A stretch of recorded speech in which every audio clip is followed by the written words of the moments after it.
नमस्कार। Breaking news में बड़ी खबर आपको बता दें कि बिहार विधानसभा चुनाव में कांग्रेस की हार के बाद से ही अब पार्टी नेताओं में भी दरार खुलकर सामने आने लगी है। बिहार कांग्रेस की अध्यक्ष, प्रदेश अध्यक्ष ने आपको बता दूं कि इस्तीफा दे दिया है। उन्होंने अपनी नाराजगी को खुलकर सामने रखा है। इसके साथ ही उन्होंने ये भी कहा है कि इस चुनाव में महिलाओं की भागीदारी को कम किया गया, उनको टिकट नहीं मिला, इसलिए भी वो कहीं ना कहीं नाराज नजर आ रही हैं। तो इसी खबर पर ज्यादा अपडेट के साथ मेरे सहयोगी हर्ष भारद्वाज मौजूद है। तो सर, अब तो पार्टी में भी दरार ज्यादा बढ़ गई है। बिल्कुल, देखिए आपने सही कहा। कांग्रेस महिला प्रदेश अध्यक्ष शरबत जहां फातिमा की तरफ से इस्तीफा दिया गया है। हालांकि सिर्फ इस्तीफा नहीं दिया गया है, राहुल गांधी, प्रियंका गांधी वाड्रा से बड़े सवाल पूछे गए हैं और बड़े आरोप कांग्रेस पे लगाए गए हैं। उनकी तरफ से कहा गया है कि इस बार हमने कहा था कि ज्यादा से ज्यादा महिलाओं को आप टिकट दीजिए और जमीनी स्तर पर जो कार्यकर्ता मजबूत था आपने उसको टिकट नहीं दिया।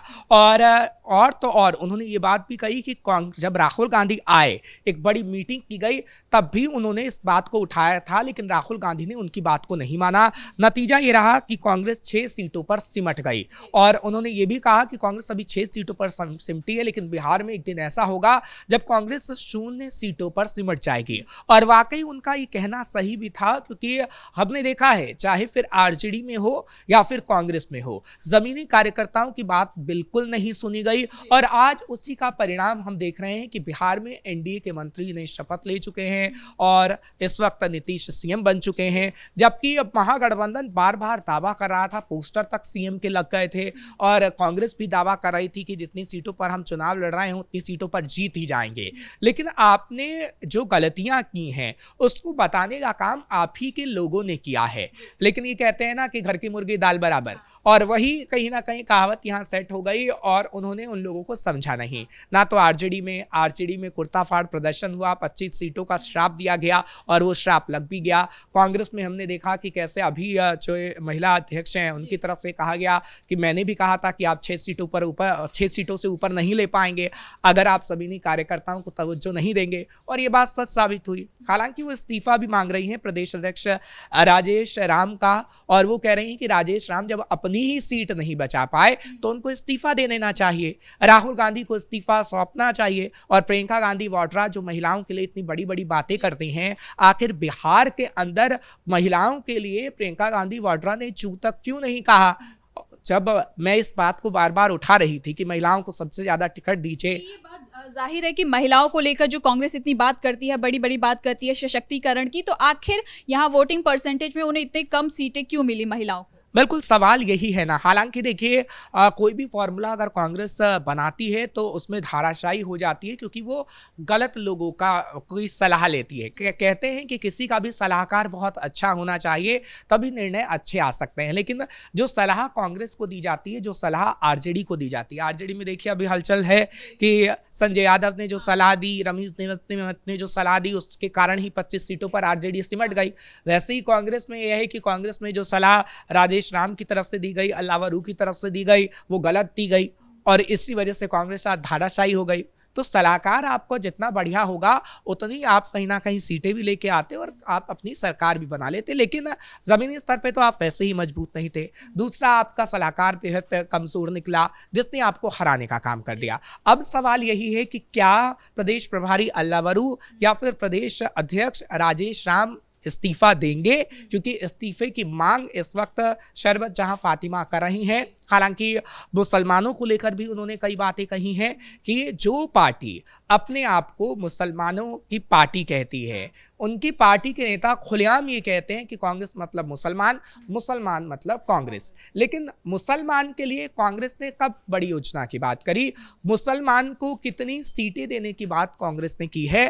कांग्रेस आज इसका जवाब दे। या उन्होंने बहुत बड़ी बड़ी बातें यहाँ की हैं और बड़े आरोप लगाए हैं। हालांकि इन आरोपों का जवाब अल्लावरू की तरफ से आता है या फिर राजेश राम की तरफ से आता है या नहीं, ये तो देखने वाली बात होगी, क्योंकि अभी तक कोई प्रतिक्रिया तो नहीं आई है और इस प्रतिक्रिया का इंतजार सभी कर रहे हैं कि इन आरोपों का जवाब किस तरीके से कांग्रेस पार्टी देती है। यानी कि वो खुलकर विरोध कर रही हैं अब पार्टी का। लेकिन एक सवाल ये भी कह रही हैं कि जैसी वो प्रदेश अध्यक्ष थी तो उनको उम्मीद थी कि वो ग्राउंड पे गई थी, उन्होंने लोगों से बात की थी, महिलाओं से बात करी, तो एक आशा थी कि कहीं ना कहीं उनको भी टिकट दिया जाएगा।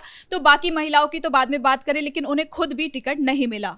बिल्कुल देखिए, आपने उत्तर प्रदेश में जो फॉर्मूला अपनाने की कोशिश की थी, लड़की हूँ लड़ सकती हूँ, आप बिहार के अंदर भी वो कर सकते थे। ठीक है, वो आपका फॉर्मूला उस वक्त काम नहीं आ पाया, लेकिन आप दूसरा फॉर्मूला बना के महिलाओं को उतनी तवज्जो दे सकते थे। क्योंकि देखिए, बिहार की अगर हम बात करते हैं तो बार बार यही बात कहते हैं कि पुरुषों से ज़्यादा महिलाएं वोट करती हैं, और महिलाएं कितनी निर्णायक भूमिका में रही हैं कि आज नीतीश ने सीएम पद की शपथ ली है, और ये हर कोई जानता है। तो महिलाओं को तवज्जो ना देना और महिलाओं को टिकट ना देना, ये सबसे बड़ा सवाल उठता है कि कांग्रेस की मिट्टी क्या अब धीरे धीरे पलीद होगी, और कांग्रेस पार्टी का क्या पूरी तरीके से वजूद अब हिंदी पट्टी राज्यों में खत्म हो जाएगा। क्योंकि देखिए, हिंदी पट्टी ऐसे राज्य हैं जो काफी मजबूत कांग्रेस के लिए होने चाहिए थे। कांग्रेस सबसे बड़ी पार्टी है, पुरानी पार्टी है, लेकिन कांग्रेस का अस्तित्व ही हिंदी पट्टी राज्यों से बिल्कुल जा रहा है। और यही सवाल उठाता है कि आखिर कौन सा वो चेहरा होगा और जो हिंदी पट्टी राज्यों में कांग्रेस को मजबूत करने का काम करेगा। क्योंकि देखिए, आप बिहार में आपने प्रदेश अध्यक्ष बना दिया राजेश राम को, अल्लाह वरू को प्रदेश प्रभारी बनाया गया, और वो क्या बिहार की जमीन को समझ पाए?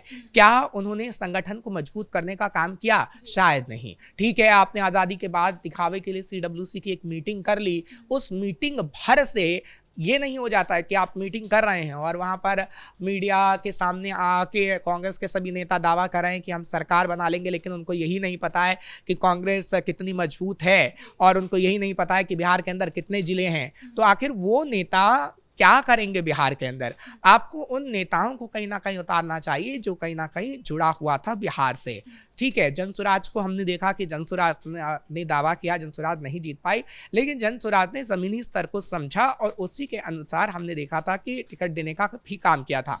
उसने कोशिश तो की, लेकिन कांग्रेस ने तो वो भी कोशिश नहीं की, और आज हम देख रहे हैं कि कांग्रेस से हजारों इस्तीफे हो रहे हैं।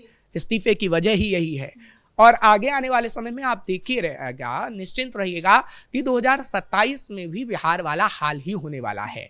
क्योंकि आपने देखा कि उत्तर प्रदेश में भी खटपट चल रही है गठबंधन को लेकर। उत्तर प्रदेश में इमरान मसूद बार बार समाजवादी पार्टी के लिए लेकर सवाल उठ रहे हैं, लेकिन इमरान मसूद के लिए कोई भी कुछ भी शब्दों का इस्तेमाल ना तो राहुल गांधी कर रहे हैं, ना ही कांग्रेस पार्टी का कोई बड़ा नेता कर रहा है। क्या इमरान मसूद को पूरी तरीके से खुली छूट दे दी गई है? और इमरान मसूद जैसे नेता ही कांग्रेस की बर्बादी का कारण बनते हैं, जैसे बिहार के अंदर अल्लाह वरू बने, राजेश राम बने। और आप देखिएगा 2027 के अंदर भी इमरान मसूद ही कांग्रेस की मिट्टी पलीद करेंगे। लेकिन क्यों नहीं बोल रही कांग्रेस? इसलिए क्योंकि वो मुसलमान नेता हैं। लेकिन सवाल तो ये भी उठाना बिहार के अंदर, जिस तरीके से अभी ये कह रही हैं शरबत जहां फातिमा, कि आपने उत्तर प्रदेश में तो मुसलमान नेताओं को रखा और दिखाने की कोशिश की कि हम मुसलमानों की मसीहा हैं, तो आप ये बिहार में भी दिखा देते। लेकिन आपने ऐसा नहीं किया क्योंकि आपको बिहार का पता ही नहीं था। अगर आप बिहार को अच्छे से जानते और आप उन कार्यकर्ताओं को कहीं ना कहीं समझते जो जमीनी स्तर पर मजबूत थे, लेकिन दोनों पूरे महागठबंधन का जिक्र करते हैं कि पूरे महागठबंधन में यही कमी रही, आरजेडी में भी रही और कांग्रेस में भी रही। कांग्रेस ने भी ऐसे नेताओं का चुनाव नहीं किया जो कहीं ना कहीं जीत पाते, और आरजेडी ने भी ऐसे नेताओं का चुनाव नहीं किया है।